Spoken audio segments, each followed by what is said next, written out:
Good morning, fellow humans. I'm back to talk about mental health.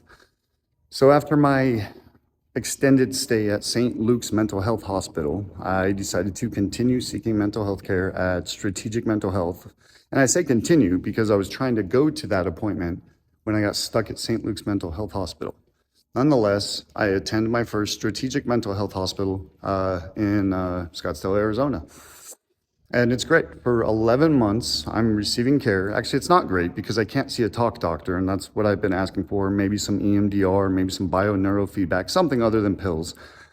Nonetheless, at this time, I think pills are the answer, an answer. That's the only one I'm being offered. So I take them. 11 months goes by and things are well, and I get a bill from Strategic Mental Health. Now, I haven't mentioned this yet. The VA was paying for this because the VA has already failed me. They told me to take the pills that I told them they were making me want to kill myself, and they told me to double up on them. They call me back in 30 days and all this other stuff. So my previous videos have a bunch of my stories. Nonetheless, the VA is paying for this. So they say, hey, you got a bill? And I say, wait, hold up. So I message the VA, secure message, and I say, hey, they want to bill me. And the VA says, send us the medical records and we'll send you a VA billing number. So I do that. This happens 3 years in a row.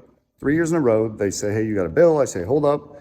Give me my medical records. I get my medical records to the VA. The VA then gives me some VA billing number. Starts with a V, a Victor. That's weird. Anyways, and then I get back to Strategic Mental Health and nothing else is said about a bill until about another 11 months. About a year later, it happens again. So this happens 3 years in a row where they say, hey, you need to pay. And I'm like, hold up, the VA and blah. So November 2022 comes around and this happens. Hey, you owe a bill. And I'm like, wait, hold up, VA billing number, blah, blah, blah. And they say, well, yeah, except we don't deal with the VA. And I said, yeah, we do. You guys do, at least for the last 3.5 years you have, for me. And I send her a small email that has, previous conversation from years prior with the VA billing number and stuff. And she replies, great, but we don't deal with the VA due to the headaches of VA billing. You need to find a new provider or pay out of pocket. And I was like, well, that's silly. I'm not going to do that. So I started, sending emails back to them, requesting that they do not put a combat disabled veteran out to pasture cold turkey on his mental health pills. Nonetheless, I finally end up talking to some nurse. I tell her how it's going to really, really suck if she puts me out to pasture with no pills. And she ends up writing me a 30-day prescription, which I told her sucks because now I have to reestablish care with the VA. And there's no way I'm going to have a refilled prescription within 30 days. But she doesn't care. So that's that.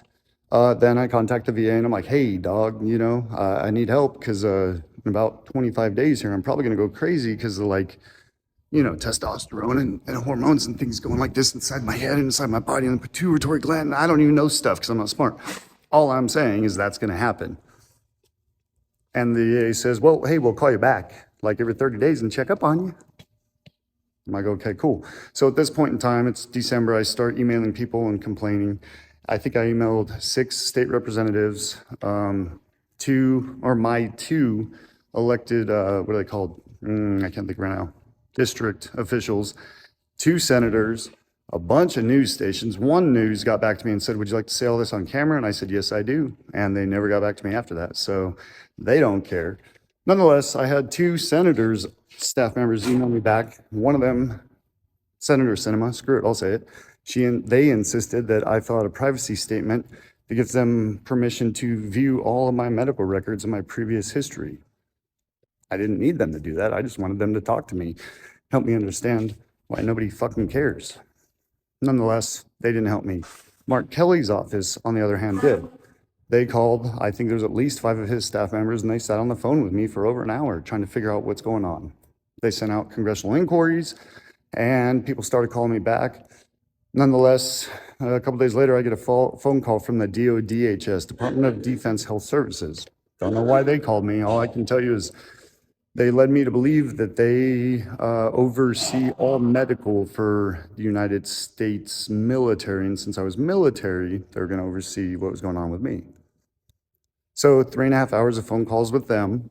They end up telling me a secret code about PTSD and counseling and stuff with TRICARE.